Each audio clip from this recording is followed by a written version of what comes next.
What's up, guys? I have this already. It's part 1 of the Fridrich method of 4 parts. It only has 3 stars out of 2 ratings, so I'm just gonna do it again, see what I can improve on. There was nothing really commented except for the lighting, which is a stupid comment. So yeah, I'm just gonna try to make this a better video. But, okay. So first step in Fridrich method would be the cross. I'm gonna do the green side because that's just the side I do. You will definitely be able to convert. To your white side if you're doing the white side. It's the same concept. I'm just using a different color. That's all. So let's get into an actual solve cross. Yeah. All right, here we go. Now, again, I'm going to say I'm starting with the green side, the green cross. Most people actually probably do the white side, but I do the green. I don't know why. I don't really like green that much, but that was the way I was taught, so it stuck with me. Alright. Now, first things first, a cross should be done within either 4 to 8 moves. 8 moves maximum. Occasionally you'll get the 9th, or sometimes even the 10th. But that's if you're just absolutely bad cross. But stick with one side and know your color scheme inside out. Know that white is opposite to yellow, red is opposite to orange, and green is opposite to blue. Just know your color scheme. With your eyes closed, if you knew which is in front, which one's on top, you'd know the whole cube. Alright, now I need to explain to you that you do not have to put the actual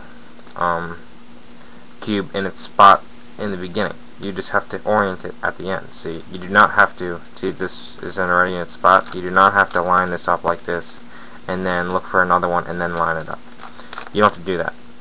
In competition you get 15 seconds inspection time. That you can do your entire cross in your head, and you eventually will after a little bit of practice. But again, let's get back to this. You only have to put the cubies in its respectable place next to its respectable edges around and following the color scheme. So here you get green and yellow right here.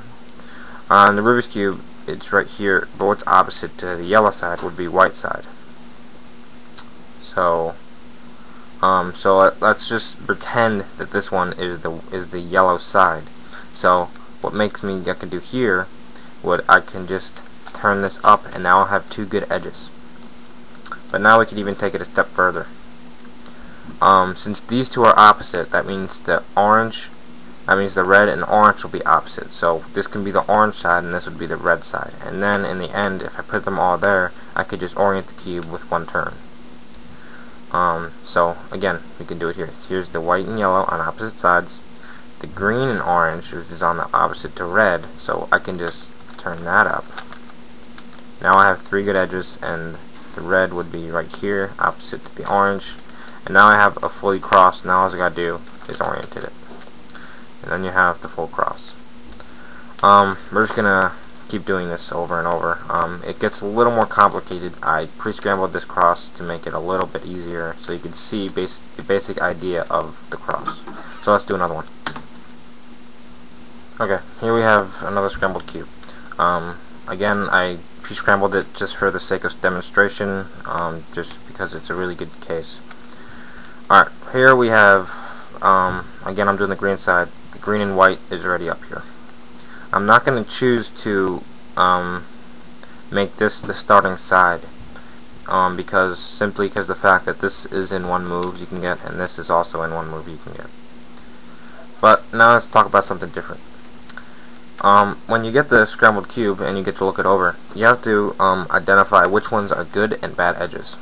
A good edge can be placed in either 0 or 1 move. A bad edge will be placed in the minimum of 2 moves. So let's see. This is a good edge. 0 moves to place to the top. This is also a good edge. It requires 1 move, and it's that. And this is also a good edge because it requires 1 move to do that.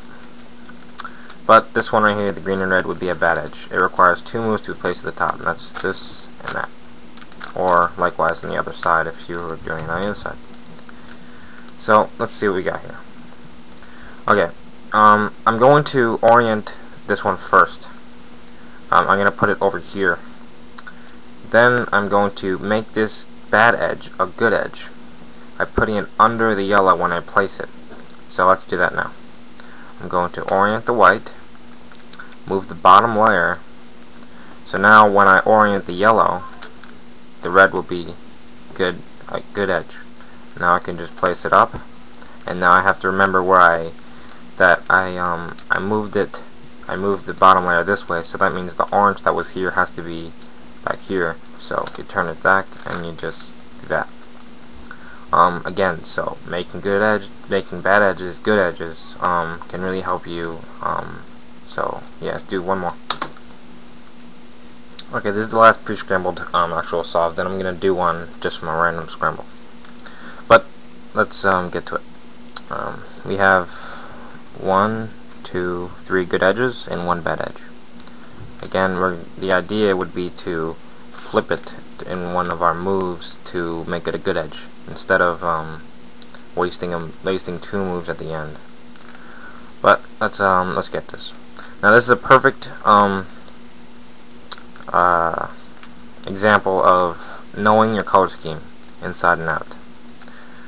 The green and yellow is already placed, but 2 of these can be placed in 1 move. So we're gonna orient this so we can place the other ones in its respectable place within 2 moves, if I could. Here I'm gonna move this to here, the green and yellow here, and the white would be opposite, so I'd be able to put it there. And then when I put this up, the orange will come here, which is white and orange are right next to each other on the cube. So let's do that now. I'm going to move the yellow. Yellow and white are now opposite, so now I have 2 good edges and corners that don't really matter. Okay. So now instead of placing the orange in 1 move, it actually doesn't really matter, I think, in this case. But what I would do, I would put it here, then put the orange, and now I just orient the cross and then make the cross. It didn't really matter if you oriented that, but then you'd have to go back. So I think you'd actually waste 1 move if you didn't do that, but it's okay. Alright, so now let's do a random scramble here and try to put all the things we've learned into play.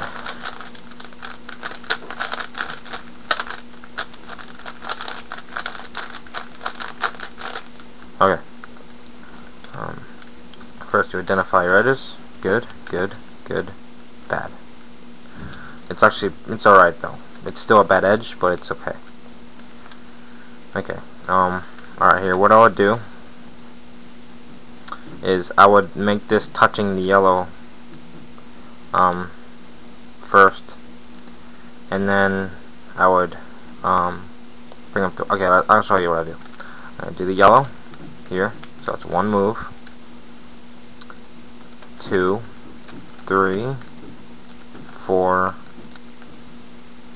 5, 6, 7, and that's the cross.